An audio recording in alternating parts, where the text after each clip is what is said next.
So I've also had a lot of surgeries, and that's fun.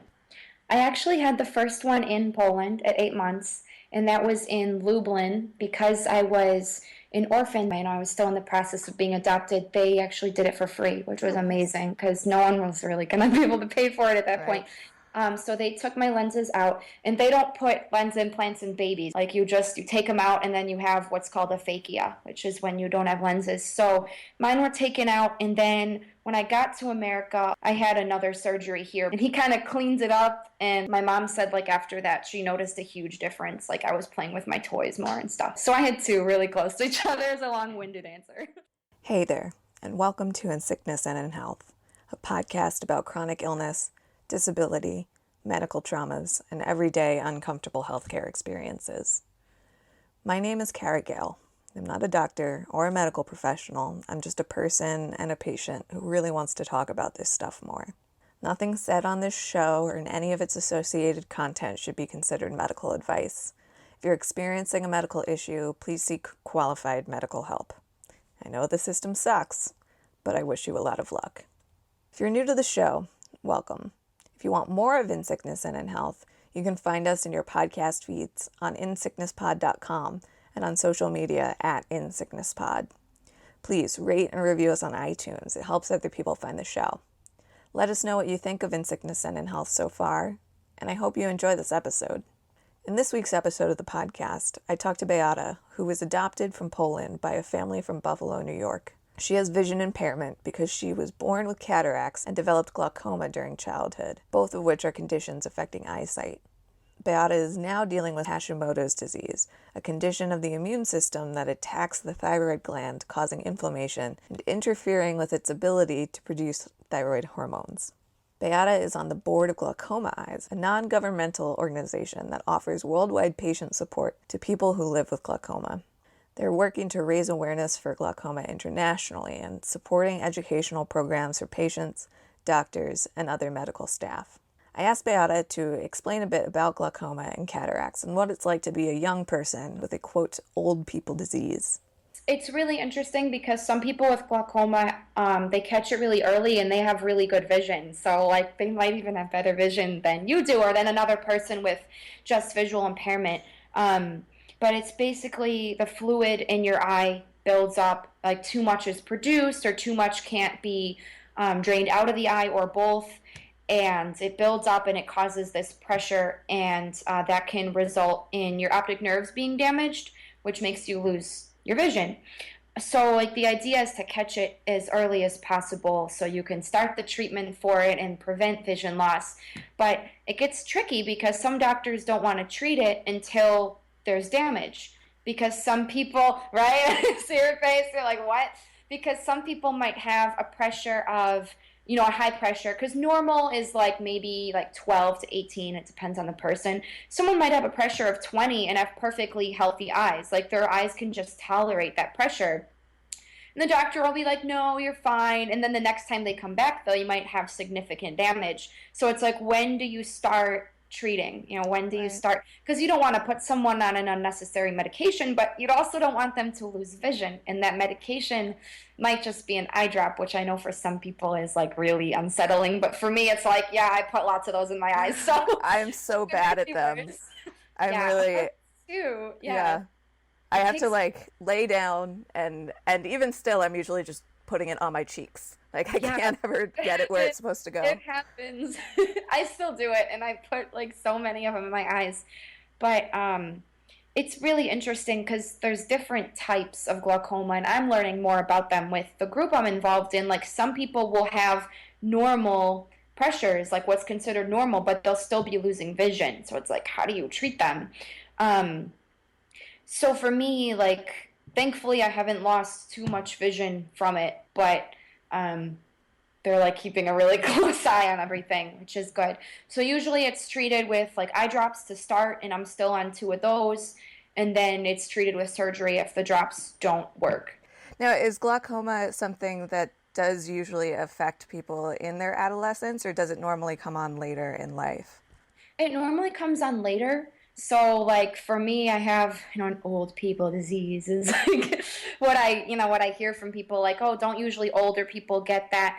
And I got it so early because I was born with cataracts. So I had my lenses removed as an infant. And then when you don't have lenses in your eyes, you're more susceptible to possibly developing glaucoma. So I was being tested for it once a year by my pediatric ophthalmologist, and they found it when I was 9. Oh, okay. So I was really lucky that he was keeping an eye on it, no pun intended. Yeah. um, because like I could have lost a lot more sight if he hadn't Wow. found it.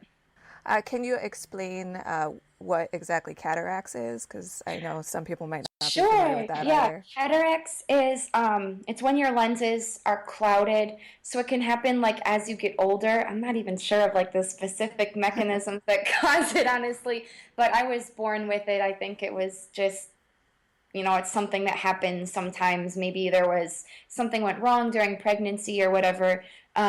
So your lenses are clouded, and I don't remember what my vision was like with cataracts because I was an infant, but you're pretty close to being blind or you're completely blind from Wow. it once they're really advanced, which mine were. Beata's interview was one of the early ones that I did, and because she mentioned that she had been waiting on some test results, I called her to follow up and see if she was able to get any more answers. That call is at the end of the episode, and we also talk about the recently published anthology of stories from adult adoptees called Flip the Script, which Beata was featured in. I've been hearing from a lot of people that they're not doing so well health-wise at this time of year. And real talk, neither am I. I'm doing really not great right now, worse than I've felt in over a year, and have been reminded of just how isolating and scary this can be, especially when there's no relief in sight. I learned last week that I've already lost 2 of my doctors. They've left the practice. And I'll be losing the rest of them when I have to switch to Medicaid in January, but I knew that was coming. This isn't the end of the world, but after working so hard for so long to assemble a great team of compassionate and collaborative physicians, it's quite scary to know that I have to start all over again with a dramatically reduced pool of doctors. I've also been hearing from people having insurance nightmares of their own, and 'tis the season for crying about health insurance. Here in the US, it's open enrollment season, which means that everyone needs to choose their health insurance plan for the coming year. As you probably know, it's a pretty ridiculous system that we have here. It's a system that's been broken for a very long time, continues to be very broken, and it's the patients that get caught in the middle. People have lots of ideas about what the problem with our system is, but there's no one problem. It's all a mess. Thanks to the Affordable Care Act, more people are insured than ever before, but coverage does not necessarily equal easy or affordable access to care. Many of the cost control measures that were built into the legislation were stripped by the active opposition to the law. They may not have worked, but we'll never know. So the long trend of rising costs have continued to spiral so far out of control, I can't help but laugh maniacally every time I look at a medical bill because they are just so absurd. It's not just the US that's facing difficulties with our medical system. Massive cuts in Canada, especially in Ontario, have hurt everyone involved, leaving vulnerable patients in the lurch. In the UK, there's a movement to privatize their national health system, which poses an existential threat to the care of millions. For refugees in areas affected by conflict like Syria, people are unable to get access to basic medical care, basic medical supplies, or medications, furthering the already horrific toll of that long and terrible war. I can't really say anything that might make you or me feel better about any of this and whatever current healthcare nightmare you happen to be facing. All I can do is offer solidarity in a time where we're all feeling quite raw and uncertain of what might happen next. Well, so far, it's the glaucoma with my eyes, and I'm also like vision impaired. So from like the cataracts and everything, so I have super thick glasses because I don't have lenses in my eyes. And this past year, I was diagnosed with Hashimoto's, which is an autoimmune disease where your immune system is basically attacking your thyroid. So I was actually like really relieved to be diagnosed with that because this past winter I was just feeling like a total slug. Like I'd get home from work and I'd just go to sleep. Like I wouldn't want to eat, which is really weird for me because I always want to eat. So like what's going on? Like I kept gaining weight, and it was finally they found that my antibodies were really high, which meant that like the autoimmune response was really high. But that's been better. thankfully, like the medication they put me on has been working, and I've been trying to like take different vitamins and things.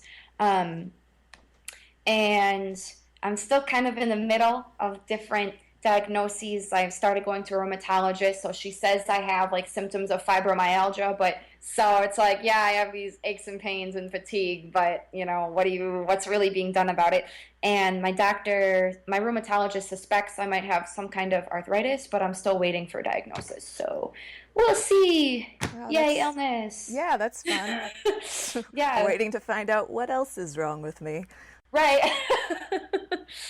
Yeah. So Yeah. I guess that's about it. I have different, like, just, I think they're all related because I have like costochondritis, like the pain in Mm, my sternum and my chest, and yeah. tendinitis, and like all these different inflammation itis things. But I think they're all related, Like, whatever's going on, and that they're trying to find out. So yeah, costochondritis, man. It's the worst. it is like nothing makes it go away, and it's especially if I cough or sneeze, it's like the costochondritis monster is awakened. Yeah.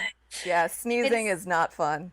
Yeah, it's interesting. Like I've talked to so many people who are like, "Oh, I went to the ER for heart pain and it was costochondritis." Like I Right. think it's the number one thing that people have when they think they have a Yeah. heart attack, but it's not. Yeah, which makes it interesting because I have costochondritis chronically. I have it to some degree every day, and then sometimes it really Yeah, flares, and I'm like, yeah, me too. so how am I supposed to know when I'm having a heart attack? Yeah, Because it kind of feels like that all the time. But, exactly.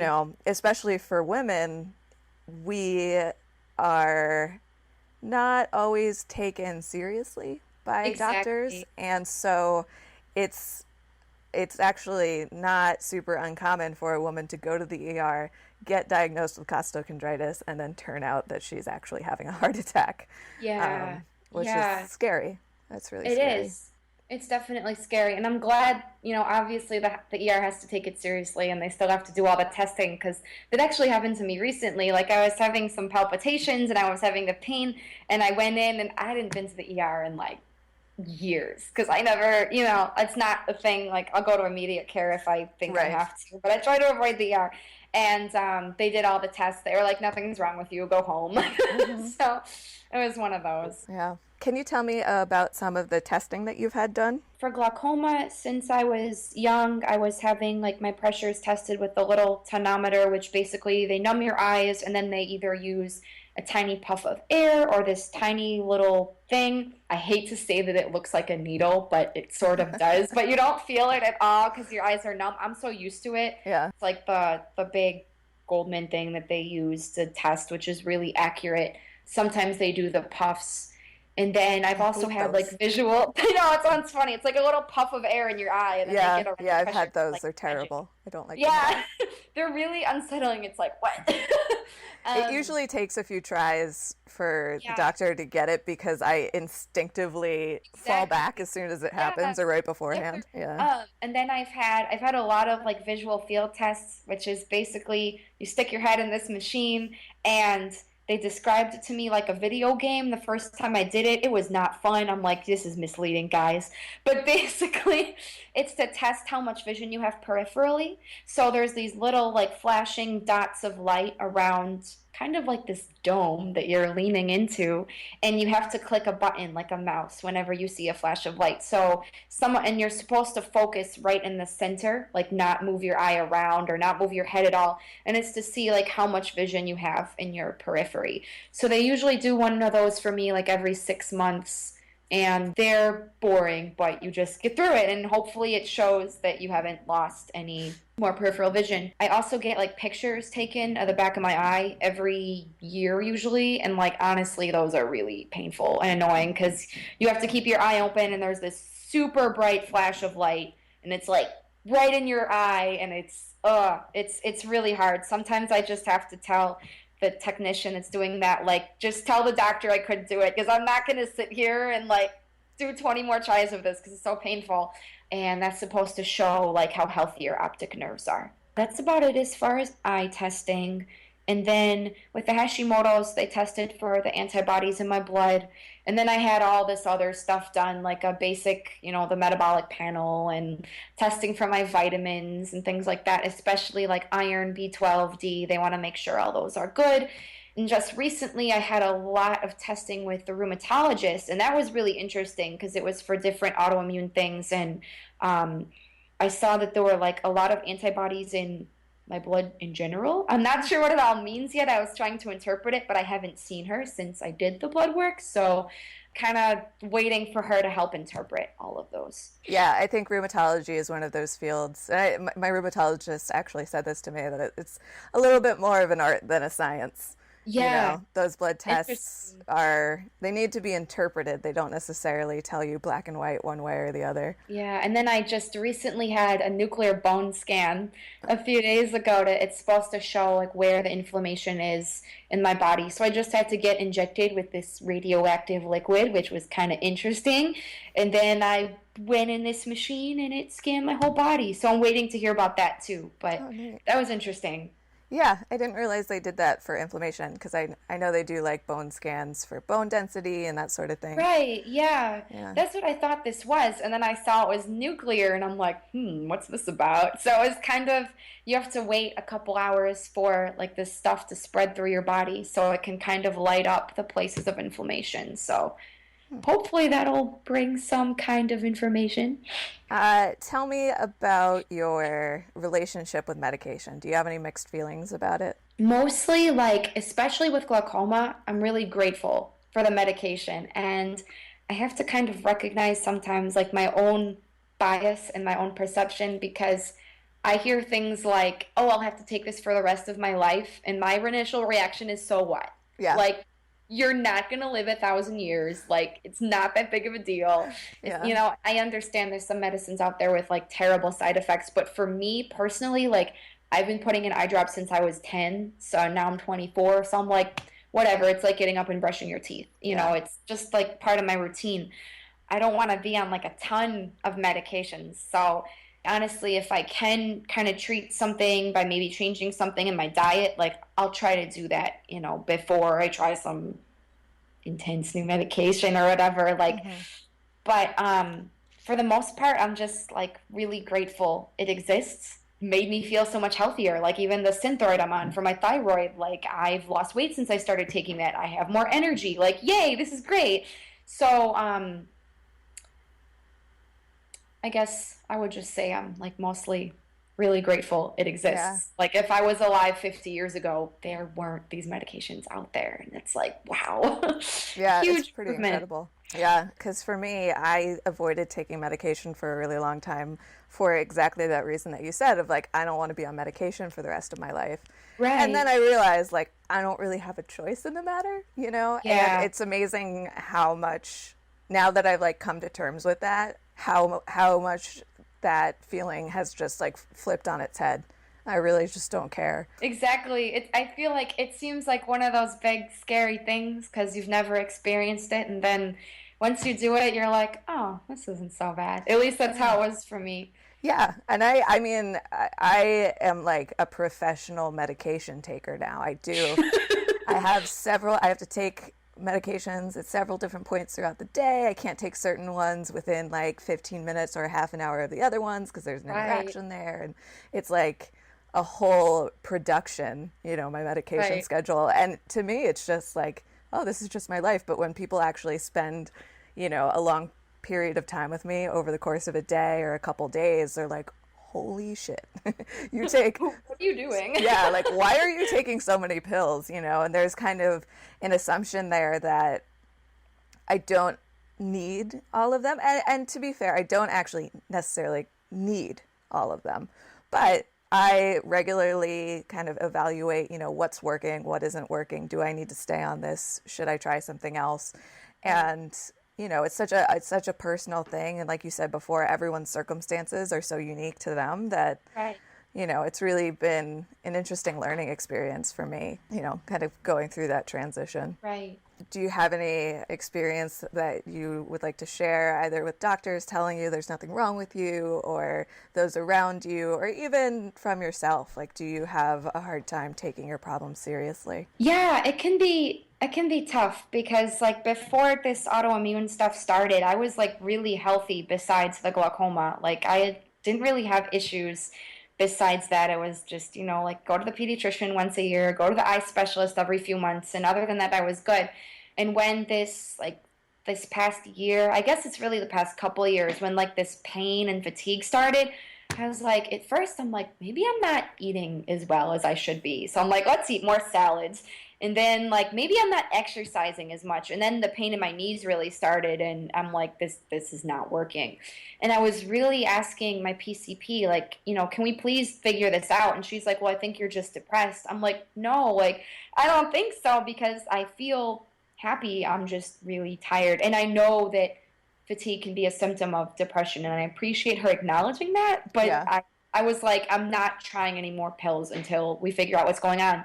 And that's when I was diagnosed with Hashimoto. So I just really pushed for that test because it still doesn't mean it's treated. And I don't know, I hear a lot about like meditation and mindfulness, and Hmm. like I've had doctors suggest that, and like that can be really helpful for some people, and like I do try those kinds of things, but it's not like I don't think that's a cure for anything, Right. and I feel like it trivializes.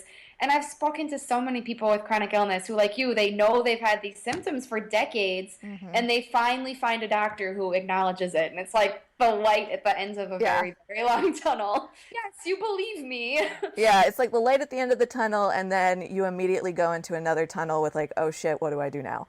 Exactly. Yeah. Yeah, it's a mess. Are you familiar with the concept of imposter syndrome? Yes, I think I've heard of that. It's a concept that's really been getting more traction in the last few years, usually in relation to women in the workplace, feeling Right. like they're not competent enough and they don't really know what they're doing and they feel like a fraud. But when it comes down to it, it turns out that like everyone feels that way and everyone Yeah. feels like a fraud. And what I found in talking to people about chronic illness and disability and stuff is that a lot of patients have this same sort of feeling like my problems don't matter as much because I'm not as bad as other people. Right. And I'm Yeah. I'm curious if that's something that you've experienced yourself. Yeah, definitely. Like, especially when I was diagnosed with Hashimoto's, I remember like posting a couple things on Facebook, and all of a sudden, like, all these women told me they also had Hashimoto's. I'm like, they're functioning really well. Like, what's going on with me? Like, they're working full time, or like, and I was actually working full time at the time as well. But it's like, what's going on with me, but then I realized like I was just in the stages of Hmm. like sorting it out. Like they're probably have been treated for years, and I was not even being treated yet. So I'm like, I had to take a step back and be like, I have to stop comparing myself because it doesn't help anyone. Like you don't know what else someone's going through Hmm. or how far they've been in Yeah. their journey with their illness. So it's tough, especially to be involved with like different things with glaucoma and see what other people are going through and see other people like achieving so much with less vision, or just different things. So I have to remind myself that we're all so different. Like no one has the exact same body I do and Yeah. everything like that. Yeah, it's an important thing to keep in mind. I think there's like an increasing awareness, or most things kind of exist on a spectrum, and we just haven't fully gotten to that understanding Exactly. yet. Yeah. Yeah. So, how have your medical issues affected your career? And have you left or kept any jobs for any reason specific to your health, or had to like change your schedule around or anything like that? So far, not really. I like ended up leaving a job last year for kind of like some other reasons, and then right after that, I was diagnosed with this autoimmune stuff. So I was like, this was probably a blessing in disguise that, things didn't really work out the way I wanted because now I get to focus on my health a little bit more. So that was really good, and I was like getting so tired at my job anyway. Like I was like taking naps at lunch and stuff like that. In terms of a glaucoma, like I don't drive because of my vision. Like I did the whole road driving lessons thing, and it was pretty scary. Like just because my depth perception is so bad, and like unless I'm wearing contacts, which are really uncomfortable for me now, my peripheral vision like on the sides is just not great. So like, I'd be in my boyfriend's car and he'd be like, you're missing that thing over there. I'm like, what thing over there? And he's like, this is not okay. So like, I passed the permit test. I can read the letters on the chart, but that's so much different than cars all around you. Oh, It's yeah. totally different world. So I don't have my license, and a lot of jobs want you to have your license in a car, especially in social work. So like I'm trying to find a job where I can basically stay put all day, like from 9 to 5 or whatever, and not have to go to like clients' houses because that's just tough to do with public transportation. Like I'm Hmm. willing to do it, but it's not that time friendly. There's so many like unexpected factors that you have to account for with public transit. Like I live 30 minutes north of Manhattan. Uh-huh. Theoretically, I should be able to just take the train in and take the subway all around, Right. and I have not been doing that in the last few years because I've had, more problems with my health and everything. And I just did Yeah. the other night. I took the train into the city and I took the subway to where I was going. And by the time I got there, I was like, well, I'm ready to go home because that was really exhausting. Yeah. It's Yeah. so tiring. And that was a thing like I've experienced. Like I was at a job where I had to take 3 buses there each way. And it was like by the time I got there, I was tired. And it's like, thank you for saying that. Because most people, I feel like if they haven't experienced that, especially if they don't have a chronic illness, they're like, you're just sitting on the bus. Like, what's the big deal? But there's the transfers and like the walking around people and the walking in between them, because Hmm. usually the bus drops me off. I still have a few blocks to walk. So in winter, it's like not practical as much, especially last year here. The snow was just Well, yeah, you're in Buffalo, right? yeah, and it's funny that you say that because some people have told me like, "Oh, just move to New York City because you can take the subway there." You're like shaking your head no. It depends on your disabilities. For me, standing up is hard. Walking around is hard. There's not a lot of subway stops have an elevator or an escalator. Like the Right. vast majority of them don't. That's And so frustrating. yeah, Yeah. and even if you're not taking the stairs, there's a lot of ramps up and down and up and down, and Yeah. that's really exhausting to do too. Yeah, Yeah. for sure. I just read an article recently that I think only like 1/4 of the New York City subways are accessible. Yeah. And like as defined by the ADA, I'm like, wow, that's Yeah. sad. Yeah, and they're not always working. Like Right. they might Yeah. exist, but that doesn't necessarily mean that they work. And, That's you know, definitely a thing here. Like the escalator or the elevator at the train station is almost always broken. Like our train stations are a joke in the first place. Like it just goes down Main Street, like that's our train. But well, it's the escalator is always broken somewhere. And it's like and another thing for me is that the stairs going down into the train station because it's underground are really poorly lit. And you know how sometimes they'll paint like a yellow line on the end of each stair? That is so helpful to me, like just the contrast, but there's nothing like that. So like it's just really easy to trip and I've done it and it's just yeah. like it's not accessible or really vision friendly or anything or Yeah. wheelchair friendly Yeah, to and be these are things that, like, when you talk about accessibility, most people, it wouldn't even occur to them that these things might be an issue for people. They'll right, say, well, there's a ramp. Well, it's really hard for me to walk downhill, you know? So, right. Yeah, people have such varied disabilities and, like, exactly. so tell me about some of the other barriers to employment with disabilities like yours.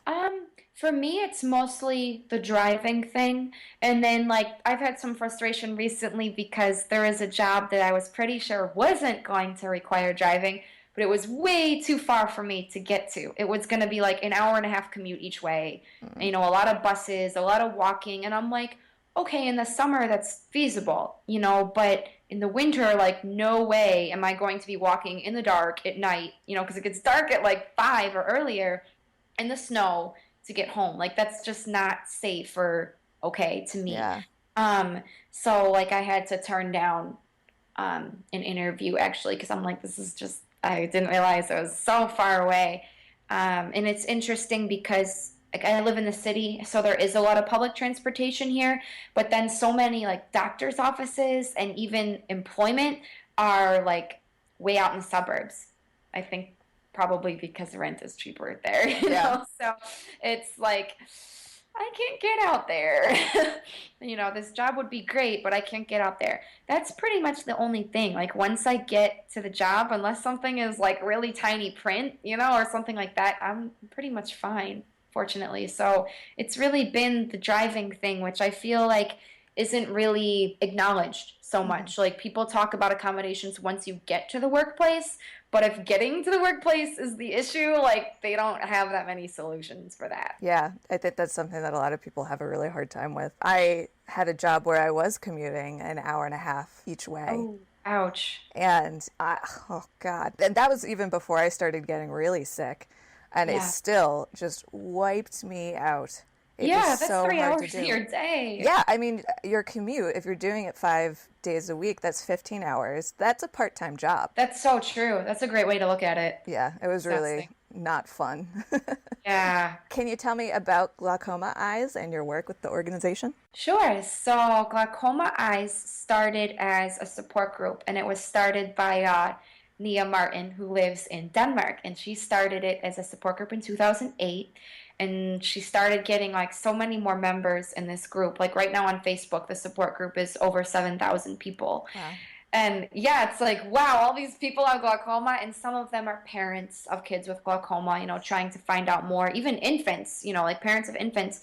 Some of them are doctors, but most of us are glaucoma patients. And she saw a need for, more awareness of glaucoma worldwide and wanted to do more. And she registered it as a non-governmental organization in, I think that was February. And then she asked me if I would be interested in being on the board of directors. And I was just so excited because this was also like a time when I was, really like sick. And I was just like, oh, I can do this. I can start getting involved in this in our Skype meetings and things like that while I'm in my house. And like, Mhm. I just love the idea of being involved in more patient support. So we're still kind of like getting things off the ground in some ways, but we're going to be creating like programs focused on patient awareness, like for doctors and medical staff. And we're hoping to like raise funds and go around the world and speak at different events. And we're still, providing patient support online. And we're hoping to have like a lot of events worldwide for World Glaucoma Week, which is in March. So right now we're like getting ideas ready. So people can stay tuned with that. That's really cool. Hopefully. That sounds really exciting. Yeah, thank you. Something I'm really excited about, like to bring that awareness and like education about patient experience um, to doctors, because I feel like the patient side of things is like so often left out. Yeah, Um, definitely. That's the whole reason I'm doing this podcast is that's like awesome. I love there's that. so many conversations happening about the healthcare system and, all of this, even about patient experience, and so little of it involves actual patients, which is ridiculous. Yeah, but I think that's really all. I'm just so excited that patients like are being given more of a voice, and especially with social media, like Hmm. the support groups I found and everything, like they didn't have that even 10 or 15 years ago.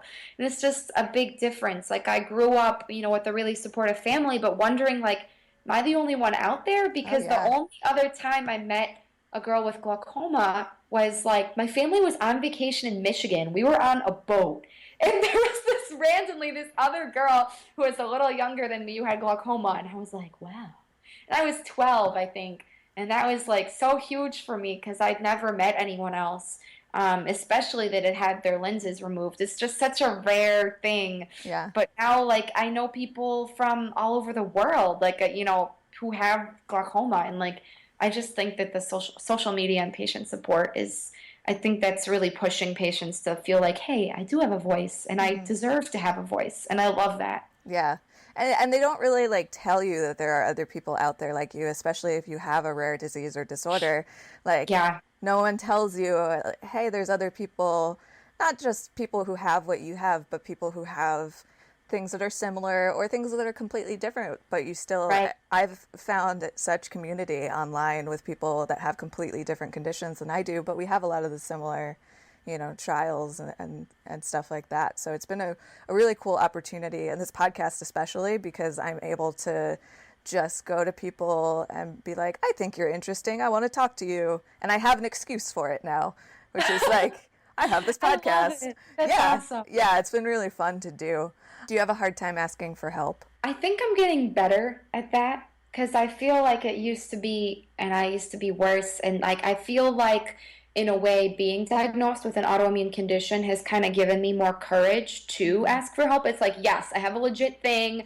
No, I'm not just, having a bad day or something. Like, this is a legitimate thing. And um like it's easier to be like, especially when I was first starting the medication and so fatigued, like I really don't have the energy to cook today or to like clean all these dishes today, like I'll do it tomorrow, and like to give myself kind of the freedom to say that. And it was really hard before, like I was really pushing myself, like why am I gaining weight, why am I so tired, like what's wrong with me, am I just really lazy, like Right. especially going into work and seeing people who have two or three or four kids at home. I'm like, well, they're getting up and doing things. I don't even have any kids. Like, Yeah. I should be able to have I more am I energy. am nodding emphatically in agreement with you because I look at people who have kids, whether I mean if they have a chronic illness, like it's even more impressive, but like Exactly. even if Yeah. they're totally healthy, I'm like, how are you doing that? You get up every Yeah. day Like and a you miracle. care for these tiny humans and you keep them alive and you feed them, and like I can't even do that for myself. Yeah. Exactly. Yeah. Exactly. It's like, and even, people would tell me, like, oh, you're so lucky. You don't have kids. You must have so much free time and so much energy. I'm like, oh, if only that were true. Yeah. The free time, yes, but the energy was not so much. Yeah, that I can definitely identify with. Can you give me a snapshot of a time when somebody said or did something that was really clueless or inconsiderate about your medical condition? I'm just laughing because there's Everybody laughs so at that many. question. Yeah. Yeah, one thing I got a lot and sometimes still get is like, why don't you just get LASIK for my eyes? People are like, just get more vitamin A, just eat more carrots, or like, just get the LASIK surgery. That helped me. My daughter had LASIK. I'm like, what does it have to do with anything? Like, that's fantastic for you, but Yeah. like that wouldn't do anything for me because I don't have lenses in my eyes. So Right. like it just wouldn't do anything. Like there's nothing to correct Yeah. there. You're just Um, shooting a laser in your eye for no yeah, reason. it's like that sounds like fun, but no. And people are well-meaning. And then another thing with the glaucoma surgeries is that they don't improve vision. They keep your vision stable. Like that's the goal. So Hmm. people will think I have better vision after these surgeries, and I actually lost vision from a couple of the surgeries just because they didn't go as planned or whatever. I'm like, no. Like I'll tell people, like I'm still not driving or whatever. They're like, oh, I thought that surgery fixed that. I'm like, no. I try to be patient, especially because glaucoma is like a rare thing. People don't know. Oh, I get asked all the time if I just smoke weed for glaucoma. And it's also illegal here. So I feel like it's kind of like, I don't know, I guess insensitive to ask Yeah. that. Like, do you do this illegal activity too? It's like none of your business. But there's just a lot of misconceptions, and people usually mean well, and I try to keep that in mind. But when you repeat yourself so many times, it becomes frustrating. Yeah, it is really frustrating. The comment about eating more carrots and getting more vitamin A is hilarious. Because, Yeah. like, that doesn't even work for people with, like, normal run-of-the-mill vision problems, you Yeah. know? That's so Yeah. funny. Oh, Yeah. man. Have you had any of your friends, like, disappear on you? Yeah. Especially like last year before I was diagnosed, like I was still trying to figure out like what was going on and why I was so tired. And like some people just, they want to go out, they want to party, and they don't understand that like it's not that I don't want to hang out with you. I'd love to hang out with you. I just don't have the energy to like go clubbing with you for 5 hours. Right. And I'm also sort of like an introverted person, so those two together is like, no, I don't want to go out with you and 20 people all night because I'm going to be exhausted, Yeah. but I'd love to just hang out with you and go get some coffee or something. Yeah. And some people, that's like a slap in the face. Like, why don't you want to do things with me? Hmm. So it's hard. But for the most part, like, I have a few like really close friends, and I'm really grateful because I have friends that'll check in on me and ask how I'm doing. And that's so appreciated. Like, it means a lot. Yeah, that's great. You have people that are willing to, kind of alter their plans or something like Yeah. that to, kind of Yeah. accommodate you. Because I run into, well, not as much anymore now that I've kind of like been like, this is the deal, and you can either take it or leave it.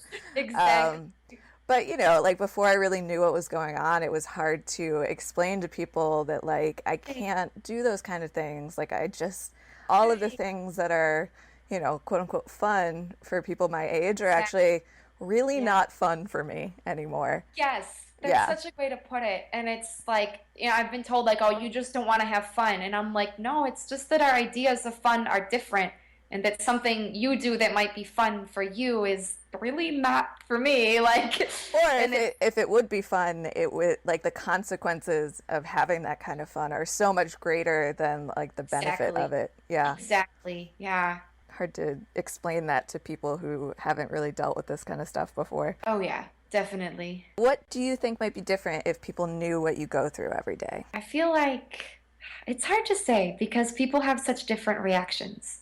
Like I have a few like closer friends who they do know to an extent of what I go through. And like one of my friends a few weeks ago, like I was done working at my part-time job. If she hears this, she'll know it's her, but that's okay. And she was like, "Do you want to hang out now, or are you wiped? Do you want to go home and rest?" And that just meant so much to me, like that acknowledgement of like, "Do you want to hang out now, or do you want to go home and rest first?" Hmm. And like that kind of thing would be incredible from other people, but I'm not sure that everyone knowing about what I go through would result in that. Because some people, even when they hear like Hashimoto's or autoimmune, they're still like, "I'll just get over it," like I'll just try going gluten free, or Right. they still. I feel like it would result in more kindness from some people and more unsolicited advice from others. So That's for sure. Definitely. yeah, it's Yeah. hard to say. People really overestimate the efficacy of exercise and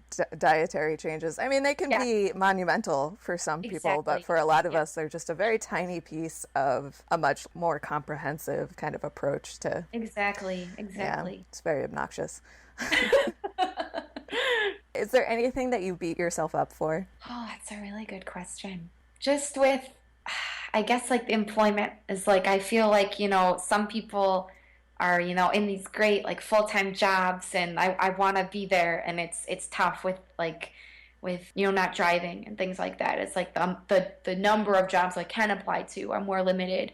But I really like, I think a lot of that comes from comparing myself to where other people are. Like a lot of that just like dissatisfaction or beating myself up. And I really try not to do that. Like Yeah. it happens, definitely not perfect, but I try to catch myself and be like, stop, just don't do that, because I catch myself thinking like, oh, I should be exercising more, or I should be, I don't know, like volunteering even more, and like things like that, and things I wish I had like more energy to do. Yeah, I'm right there with you.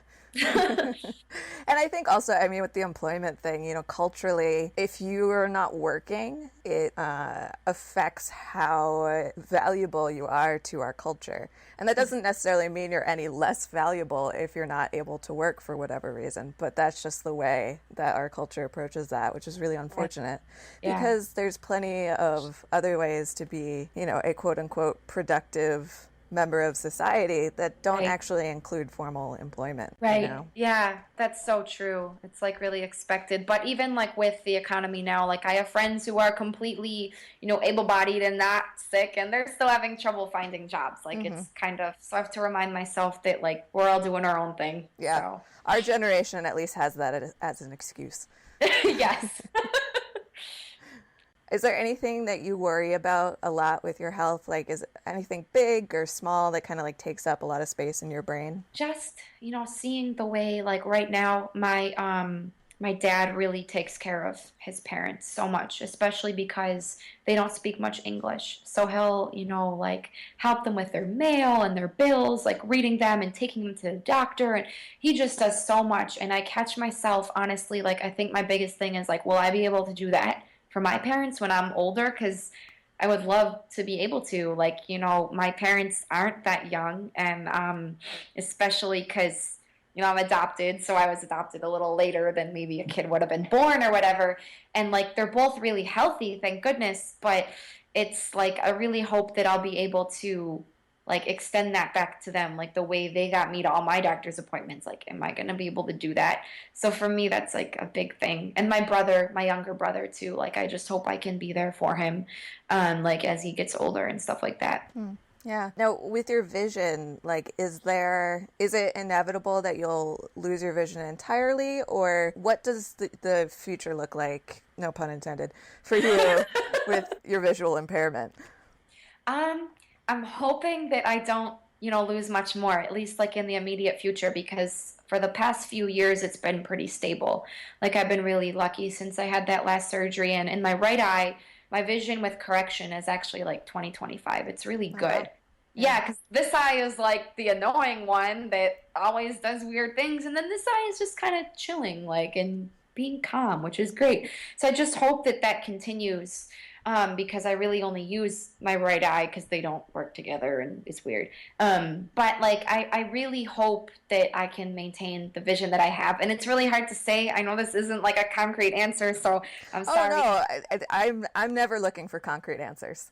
So go to Thank you. town. Yeah, it's like, I mean, I've spoken to some people who were maintaining their vision and then all of a sudden their glaucoma got worse and they lost a lot of vision. But like the idea is and the hope is that if you keep up with your medication, like your eye drops and going to your eye doctor and things like that, you should be able to maintain that vision if you keep up with the treatment, which is great.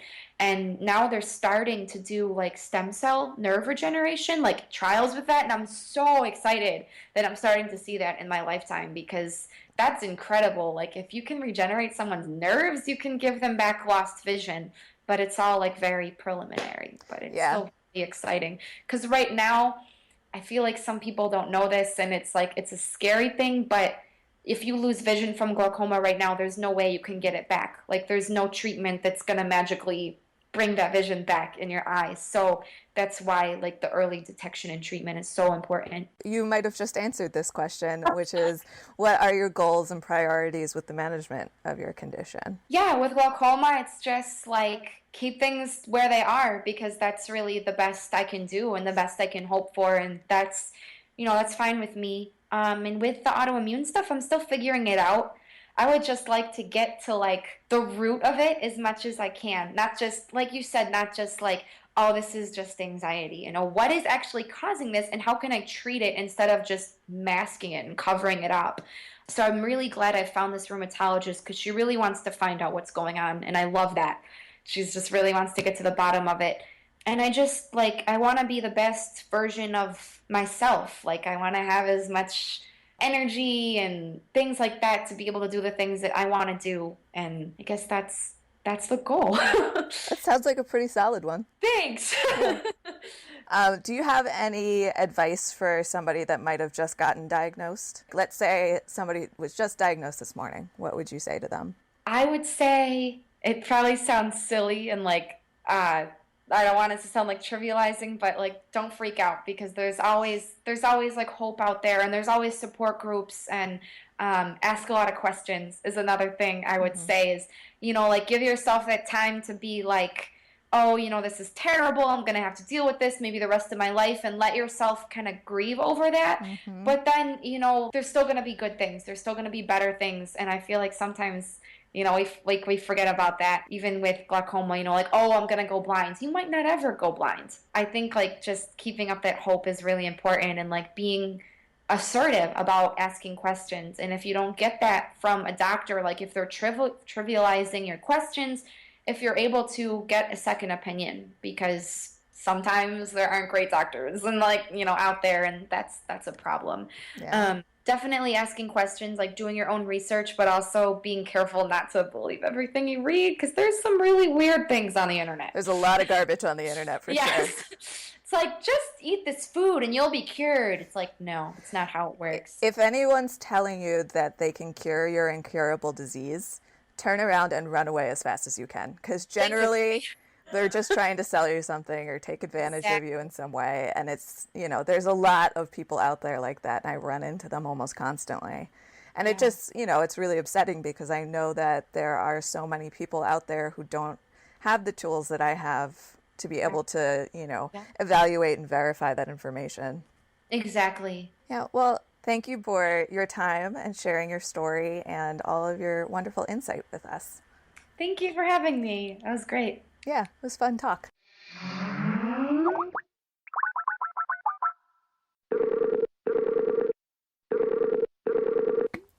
the last time that we talked, you had just had the nuclear bone scan and you had got your lab results, but hadn't actually seen your rheumatologist yet. Has Yes. anything changed for you health-wise since we last spoke? It's really funny because I went in there and she told me that the bone scan was normal, which I had trouble believing because like I have so much inflammation and pain around my chest, like the costochondritis in my knees and my jaw. I was sure that something would show. And she said that while some of the blood tests showed like maybe rheumatoid arthritis could start in a few years, it was not like clinically significant yet. Mm-hmm. So like I almost felt like a fraud. I'm like, Oh, what is going on? And my rheumatologist is a really sweet lady, and she said, I'm still taking this really seriously. We're gonna say that it's fibromyalgia, and maybe it's related to like the autoimmune Hashimoto's thyroid stuff as well. So I'm still on the prescription NSAID that I was on, and I'm gonna follow up with her. So I was just surprised that they didn't yeah. find anything when I waited so long for this appointment, but that's okay. Like I didn't realize fibromyalgia encompassed all of this or could. Yeah, it's so frustrating. I know exactly what that feels like to, be waiting and waiting for your test results, and it's like, well, it didn't show anything, and just feel like, Yeah, how is that even possible? I right. definitely have run into that pretty much with almost every diagnostic test that I have done. I'm just like, how does it not show anything? It's ridiculous. It's so frustrating. Yeah. Oh my gosh, yeah. Yeah, I'm sorry that you didn't really get any further definitive answers, but it sounds like your doctor is at least taking you seriously, which is, Yeah. helpful. Yeah, she's really sweet. So I feel lucky to have at least found her and not someone who's like, "Oh, nothing shows, so I don't believe you." Right, So and just good. sends you on your way and isn't Right. gonna follow up with you. So yeah, that sucks. Do you want to talk about flip the script at all? Yeah, so I don't know how much I talked about this in the last interview, if at all, but a few months ago, it was actually probably closer to half a year ago, I saw that editors of these adoption books, which they get people who are adopted to contribute to these books, so it's all adoptee voices, they were looking for people to submit a story about their own adoption experience. And I thought, how cool is that, that they're giving adoptees a voice? And I submitted a little thing I had written and had published a couple other magazines. Kind of forgot about it, honestly. And then actually when I was in Poland meeting my birth mother, I found out through email that I had made the cut. And I kind of had spotty Wi-Fi there, and I think it kind of slipped my mind. I was like, "Oh, okay, I'll look at that when I get home," type thing. And then when I got home, I'm like, wow. So I'm really excited, and the book was just released, and it's called Flip the Script Adult Adoptee Anthology. And I just ordered a bunch of books for myself, and I'm really excited to receive them. And I think it's really cool because there's adoptees from all over the world, 50 of us, with all different experiences. And some people submitted artwork, some people submitted poetry. And I think it's really amazing to see all of our experiences, especially since I feel that a lot of times in the adoption narrative, it's adoptive parents that get a Hmm. voice, and they should get a voice, but I feel like sometimes adoptees' voices are pushed out, and I love that they're being highlighted in this book. So I think it's great. Yeah, it sounds really interesting. Have you gotten a chance to read through the whole thing yet? I haven't. It's really funny because I got to see like the manuscript before it went to the editor just so we could check for any errors that might be Hmm. there and correct them. So, I have no excuse. I could have read through it, but I haven't. It is 200 pages. So I want to sit down when I get the book and actually like devote, some time to like digesting it all. I'm really excited to read everybody's piece. Yeah, that is really exciting. I actually would really like to read that because I'm sure there's a lot of like questions that you have as an adoptee growing up. Like you talked about in our Yeah. first interview that your parents that you grew up with had no health history for you and like really didn't know what to expect and so Yeah. that's really interesting because you just find things out, by accident over the course of your life. Yeah. It's really interesting, and I read this really interesting article. This one of the adoptee contributors to this book, she has a blog called The Declassified Adoptee, and she writes a lot about her adoption experience. And she had this one article called "Why My Birth Certificate Is a Lie." And she was talking about how when she was adopted, they amended the certificate to put on her adoptive parents' names. And she was pointing out that a birth certificate is not a parent certificate. It's a birth certificate. So you shouldn't have your adoptive parents' names on it, because it's not true. It's not what really happened. And it's like from the very beginning, you have this like lack of information, like it's hidden. And that's really frustrating. It's like people mean well, but some people can't even access their birth certificates at all, like their original history, their original names, where they were born. It's just, it blows my mind. Like this one woman said that the social worker was sitting across from her with her folder full of information and couldn't legally give it to her. And it was her information. It's like there just needs to be so much change because I feel like everybody has the right to know about their health history and definitely. where It's they so came important. from. Exactly, and I know as people with like chronic illness, we especially understand like it's so critical to have that information, but it's withheld from so many people. It's really sad. Yeah, that is really sad. Was there anything, I mean, I'm sure when you were in Poland and meeting your birth mom and your brother and everything, that there was just like constant revelations, but was there anything that really stood out to you that you learned health-wise while you were there? Well, I heard from the women at the orphanage that my birth mother like was probably sick during during her pregnancy. I'm sorry, with me, and I did bring it up to her because I was really lucky to have someone translating for us. So I thought this is gonna be like if I don't ask now, it's now or never type thing, and I didn't want to hurt her feelings, but I just wanted to ask, and I tried to make it really clear, like I'm not trying to place any blame. I just, want to understand where some of my health issues might have come from, and she was really upset about that. Oh, So I just ended up dropping it because I thought, you can't go back in time and change it anyway, so right. whatever. Um, but it's especially back in 1990, 1991, when I was a fetus, I guess. And when I was born, the medical care there was not as great or not as good as it is in the States. Um, and Poland was just coming out of communism and things like that. So they were a little bit behind, and I was lucky to have good care there. I had my first eye surgery there, but still, I don't think she had like the fancy prenatal vitamins that we Right. have here, or, the checks that you get every couple months or however frequent that is. I don't really know, but I don't think she had that. She was telling me that she took vitamins like just regular vitamins from the drugstore, whatever. Right. So I just don't I think that there was a lot of lack of access. Mm-hmm. And it really made me think because, doctors here will say things like, "Oh, you're too young for that," or "How'd you get that?" It's just such silly things to say. Like, how does that help anyone? But Right.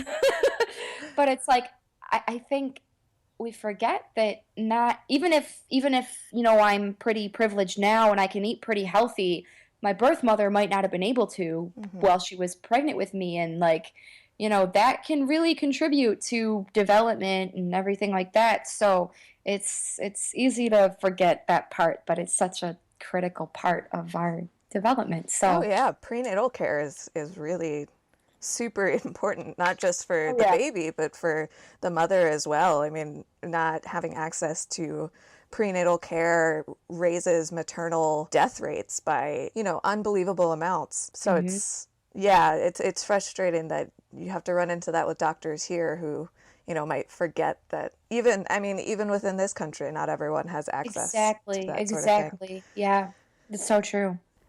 Thank you for listening to In Sickness and in Health. Check out the show notes for links to some of the stuff we talk about in this episode, including a link to purchase Flip the Script, and more information about glaucoma and Beata's other conditions.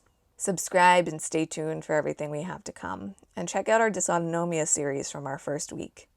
Let us know what you've liked about the show so far. Please rate and review us on iTunes. It helps other people find the show.